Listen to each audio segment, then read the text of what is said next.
استغفر اللہ زیادہ کہنے سے رزق میں برکت ہوتی ہے، تقوی اختیار کرنے سے روزی میں برکت ہوتی ہے، عبادت زیادہ کرنے سے رزق بڑھتا ہے، رزق کی قدر کرنے سے رزق بڑھتا ہے، گرے ہوئے دسترخوان پر زراعت کھانے سے روزی میں برکت ہوتی ہے، تنگ دستی نہیں آتی۔ اسی طرح کھانا سنت کے مطابق ہمیں کھانا چاہیے۔ تنگ دستی اور رزق میں بے برکتی کے جو اسباب ہیں ان سے ہمیں بچنا چاہیے۔ استغفار کی کثرت کرتے رہنا چاہیے، سارا دن استغفر اللہ جتنا زیادہ ہو سکے، اور ایک تعداد ہی مقرر کر لیں گے، صبح صبح انشاءاللہ 100 مرتبہ پڑھوں گا، ہر نماز کے بعد 3 بار پڑھوں گا۔ پھر تقوی اپنانے، گناہوں سے بچنے سے رزق بڑھتا ہے، عبادت کے لیے دل کو فارغ رکھنے سے رزق بڑھتا ہے، رزق کی قدر کرنے کی برکت سے رزق میں اضافہ ہوتا ہے۔ رزق میں اضافے کی اور بھی بہت سے اسباب ہیں، مثلا رشتہ داروں سے، ماں باپ کے ساتھ اچھا سلوک کرنے سے بھی رزق میں برکت ہوتی ہے۔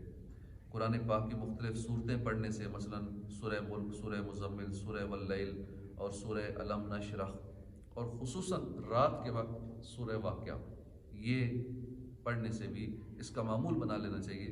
سورہ واقعہ کی گھر میں تلاوت، اس گھر میں کبھی تنگ دستی نہیں آئے گی، فراخی رزق رہے گا، اس گھر میں رزق کی فراخی رہے گی جس گھر میں سورہ واقعہ روز پڑھی جاتی ہے رات کو۔ اسی طرح صدقہ و خیرات کرنے سے بھی رزق میں اضافہ ہوتا ہے۔ حدیث پاک میں ہے استنزل الرزق بالصدقہ، صدقات کے ذریعے رزق طلب کرو، یعنی چاہتے ہو کہ مال زیادہ آئے، اللہ کی راہ میں دینا شروع کر دو، آنا شروع ہو جائے گا۔ جتنا زیادہ اللہ کی راہ میں دیتے جاؤ گے اتنا زیادہ آنا شروع ہو جائے گا۔ یہ ایک شارٹ کٹ ہے رزق بڑھانے کا۔ جلدی اگر امیر ہونا ہے تو پھر اللہ کی راہ میں صدقہ کرنا شروع کر دیں، جلد امیر ہو جائے گی، کیونکہ ایک کے بدلے 10 ملنا ہے۔ کوئی بینک اتنا پرافٹ نہیں دیتا، کوئی اور دنیا کی کمپنی اتنا پرافٹ نہیں دیتی کہ ایک کے بدلے 10 ملے، 100 دے تو 1000 ملے۔ اور اخلاص ہے تو پھر 100 کے بدلے 700 سے وہ ضرب ہو جاتا ہے۔ اب 100 کو 700 سے ضرب دیں تو کتنا بن جاتا ہے؟ 70,000۔ ہاں، 700 سے، اور پھر اخلاص اور ہو تو اللہ پھر بے حساب عطا فرماتا ہے، واللہ یضاعف لمن یشاء۔ تو یہ تو منیمم 10 ہے کہ 1000 دیں گے تو 10,000 مل جائے گا، 1 لاکھ دیں گے تو 10 لاکھ مل جائے گا، یہ تو منیمم ہے، اور اس سے پھر آگے اخلاص کے حساب سے اضافہ ہو جاتا ہے۔ تو یہ امیر ہونے کا یا انویسٹمنٹ کرنے کا بہترین یہ جگہ ہے جہاں انویسٹ کرنا چاہیے۔ صبح سویرے جاگنا نعمتوں میں اضافے کا باعث بنتا ہے۔ صبح سویرے جاگنا اور فجر کی نماز ادا کرنا، اور جو لوگ صبح سوئے رہتے ہیں یا سورج نکلنے تک سوتے ہیں، سورج نکلنے تک بالکل نہیں سونا چاہیے، آدھی رات ڈھلے سے، کیونکہ صبح کا وقت تو شروع ہو جاتا ہے جو صبح کی تعریف ہے، آدھی رات ڈھلنے کے بعد صبح صادق، صبح کاذب، اور پھر فجر کا ٹائم۔ تو جتنا جلدی جو جاگتا ہے اور سورج نکلنے تک وہ جاگا ہی رہتا ہے، اس دوران ذکر و اذکار، عبادت، وظائف وغیرہ میں وقت گزارتا ہے، اس کی نعمتوں میں اضافہ ہو جاتا ہے، اس کا رزق بڑھ جاتا ہے، صحت بھی اچھی ہوتی ہے۔ لوگوں سے خندہ پیشانی اور خوش کلامی سے بھی رزق بڑھتا ہے، ہر بندے سے مسکرا کے، اخلاق سے بولنے سے بھی رزق بڑھ جاتا ہے۔ اپنے گھر کے ماحول اور گھر کے برتنوں وغیرہ کو صاف ستھرا رکھنا رزق میں خیر و برکت کا ذریعہ ہے۔ جس گھر میں گندگی ہو، برتن گندے ہوں، کپڑے کو صاف ستھرے نہ پہنتا ہو، اس رزق میں خیر و برکت چلی جاتی ہے وہاں اس گھر میں۔ 5 نمازوں کو ادا کرنے سے، نماز میں خشوع و خضوع سے رزق بڑھتا ہے۔ نماز کے واجبات، سنتوں اور آداب کا پورا لحاظ رکھنا بھی رزق میں خیر و برکت کا ذریعہ ہے۔ مسجد میں اذان سے پہلے پہنچنا، اس سے بھی رزق بڑھتا ہے۔ ہمیشہ باوضو رہنے سے بھی رزق میں خیر و برکت ہوتی ہے۔ غیر مفید اور فضول باتوں سے بچنا بھی رزق میں خیر و برکت کا ذریعہ ہے۔ رات دن اللہ سے دعا مانگنا، یہ بھی رزق میں برکت کا ذریعہ ہے۔ ابتدائی دن میں گھر کے اندر بسم اللہ اور سورہ اخلاص پڑھ لینا، کھانے سے پہلے بعد کا وضو کرنا، یعنی منہ ہاتھ دھونا، دین کے احکامات پر پابندی سے عمل کرنا، اللہ کی اطاعت کرنا، طہارت اور پاکیزگی اختیار کرنا، دسترخوان پر گرے ہوئے ٹکڑے ان کو چن چن کر کھانا، نماز تہجد پڑھتے رہنا، توبہ کی کثرت کرتے رہنا، فجر کی سنتوں اور فرضوں کے درمیان 70 بار استغفار پڑھنا، اس سے بھی رزق بڑھتا ہے۔ سنتوں اور فرضوں کے درمیان 70 بار استغفر اللہ استغفر اللہ۔ گھر میں آیت الکرسی پڑھنا اور بکثرت درود شریف پڑھنا، گھر میں آیت الکرسی پڑھنا اور بکثرت درود شریف پڑھنا، اس سے رزق بڑھتا ہے۔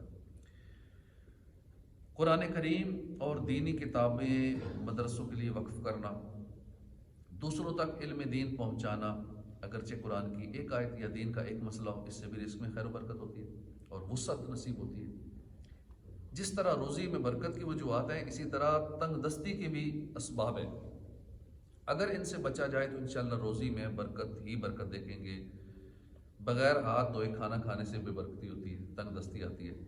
ننگے سر کھانا کھانے سے تنگ دستی آتی ہے، اندھیرے میں کھانا کھانے سے تنگ دستی آتی ہے، دروازے میں بیٹھ کر کھانا کھانے سے تنگ دستی آتی ہے، میت کے قریب بیٹھ کر کھانا، جنابت کی حالت میں کھانا، چارپائی پر بغیر دسترخوان بچھائے کھانا، کھانے کو انتظار کروانا، یعنی کھانا پڑا ہے اب شروع نہیں کر رہے، فلاں آ جائے فلاں آ جائے فلاں آ جائے، اچھا کھانا آ گیا اب شروع کر دینا چاہیے، جو بعد میں لیٹ ہو گیا تو ٹھیک ہے وہ آ جائے گا، لیکن کھانے کو انتظار نہیں کروانا چاہیے۔ چارپائی پر خود سرانے بیٹھ جانا اور کھانے کو پاؤں والی سائڈ پہ، پائنتی والی سائڈ پہ رکھنا، دانتوں سے روٹی کو ترنا، چینی یا مٹی کے ٹوٹے ہوئے برتن استعمال کرنا اور اس میں پانی پینا۔ یاد رکھیے برتن یا کپ کے ٹوٹے ہوئے حصے کی طرف سے پانی چائے وغیرہ پینا مکروہ ہے۔ مٹی کے دراڑ والے یا ایسے برتن جن کے اندرونی حصے سے تھوڑی سی بھی مٹی اکڑی ہوئی ہو، اس میں کھانا نہ کھائیے کہ میل کچیل جراثیم پھر پیٹ میں جائے گا، بیماریوں کا سبب بنے گا۔ جن برتنوں میں کھانا کھایا ہو وہ اچھی طرح صاف نہ کرنا، یہ بھی بے برکتی کا، تنگ دستی کا سبب ہے کہ لوگ کچھ نہ کچھ چھوڑ دیتے ہیں، انگلی سے اچھی طرح صاف نہیں کرتے، بلکہ برتن کو دھو کے پی لینا چاہیے، غلام آزاد کرنے کا ثواب ملتا ہے اور تنگ دستی بھی نہیں آئے گی۔ کھانے پینے کے برتن کھلے چھوڑ دینا، اس سے بھی تنگ دستی آتی ہے۔ کھانے پینے کے برتن بسم اللہ کہہ کے ڈھانک دینے چاہیے کہ بلائیں اترتی ہیں، خراب کر دیتی ہیں، پھر وہ کھانا اور مشروب بیماریاں لاتا ہے۔ روٹی کو اس طرح رکھنا کہ بے ادبی ہو، پاؤں میں آئے۔ زیادہ سونے کی عادت بھی تنگ دستی اور جہالت کا سبب بنتی ہے۔ جو بندہ زیادہ سوتا ہے، ایک بندے کی جو نیند ہے 6 سے 8 گھنٹے ہے، جتنا وہ ایڈجسٹ کر لے، 6 گھنٹے اپنے آپ کو سیٹنگ کر لے، 6 7 8 بس اس کے درمیان، 8 سے زیادہ نہ سوئے، 6 سے کم نہ سوئے۔ زیادہ سونے سے بھی جہالت بھی آتی ہے، دماغ بھی آہستہ آہستہ کام کرنا چھوڑ دیتا ہے اور بے برکتی تنگ دستی بھی آتی ہے۔ بے لباس ہو کر سونا، بے حیائی کے ساتھ پیشاب کرنا، ایسے لوگوں کے سامنے راستوں میں بلا تکلف پیشاب کرنے والے غور کریں۔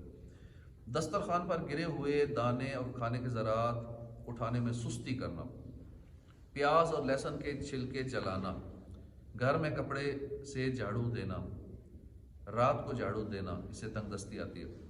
کوڑا گھر ہی میں چھوڑ دینا، علماء کے یا مشائخ کے یا بزرگوں کے نیک لوگوں کے آگے چلنا، اس سے بھی تنگ دستی آتی ہے۔ والدین کو ان کے نام سے پکارنا، دروازے کے ایک حصے سے ٹیک لگا کر کھڑے ہونا، عموماً عورتوں کی عادت ہوتی ہے دروازے میں کھڑے ہو کے دوسری عورتوں سے گپے لگاتی رہتی ہیں، ایک سائڈ پہ کھڑے ہو کے ٹیک لگا کر، دروازے کے ایک حصے سے ٹیک لگا کر کھڑے ہونا۔ بیت الخلاء میں وضو کرنا، گھر میں مکڑی کے جالے لگے رہنا، نماز میں سستی کرنا، نماز فجر کے بعد مسجد سے جلدی نکل جانا، اس سے بھی تنگ دستی آتی ہے۔ صبح سویرے بازار جانا، دیر گئے بازار سے آنا، اپنی اولاد کو بددعائیں دینا، گناہ کرنا، خصوصاً جھوٹ بولنا، ٹوٹی ہوئی کنگھی استعمال کرنا، ماں باپ کے لیے دعائے خیر نہ کرنا، امامہ بیٹھ کر باندھنا اور پاجامہ یا شلوار کھڑے کھڑے پہننا، نیک اعمال میں ٹال مٹول کرنا، پاجامہ یا شلوار کھڑے کھڑے پہننا، وہ کھڑے ہو کے سارے پہنتے ہیں پاجامہ شلوار، تو کوشش کریں اگر پہلے ایسی عادت تھی تو بیٹھ کے شلوار بیٹھ کے پہنے، ورنہ تنگ دستی آتی ہے کھڑے ہو کے پہننے سے۔ تو یہ سب تنگ دستی کے اسباب ہیں۔ اللہ پاک ہمیں تنگ دستی سے محفوظ فرمائے، رزق کے حلال نصیب فرمائے اور آسان رزق کے حلال کی دعا کرنی چاہیے۔ تو یہ ان اسباب سے بچیں گے تو انشاءاللہ تنگ دستی نہیں آئے گی، اور جو جو اعمال بتائے گئے ہیں رزق بڑھانے کے تو انشاءاللہ اس سے رزق میں اضافہ ہوگا۔ اب دنیا بھر میں اتنے طریقے لوگوں نے بتائے ہوئے ہیں، جو یہ موٹیویشنل سپیکر ہیں یا دیگر دنیا بھر میں اس پہ لیکچر ہو رہے ہیں، سوشل میڈیا پہ اتنے اس کے ویڈیوز موجود ہیں، رزق کیسے بڑھائیں، مال کیسے بڑھائیں، آمدنی کیسے بڑھائیں، کیا کریں۔ جو اللہ اور اس کے حبیب نے بتا دیے یہ سارے طریقے، یہ کرو گے تو رزق بڑھے گا اور یہ کام کرو گے تو تنگ دستی آئے گی، بس اس پہ عمل کرنا شروع کر دیں، پورا سسٹم بھی ٹھیک ہو جائے گا انشاءاللہ، یہ مالی مسائل پریشانیاں سب ٹھیک ہو جائیں گے، اللہ غیب سے مدد فرمائے گا اور رزق کے اسباب مہیا کر دے گا۔ صلو علی الحبیب صلی اللہ تعالی علی محمد صلی اللہ علیہ وآلہ وسلم۔ فرض علوم میں سے کچھ ہم نے چیزیں سنی تھی۔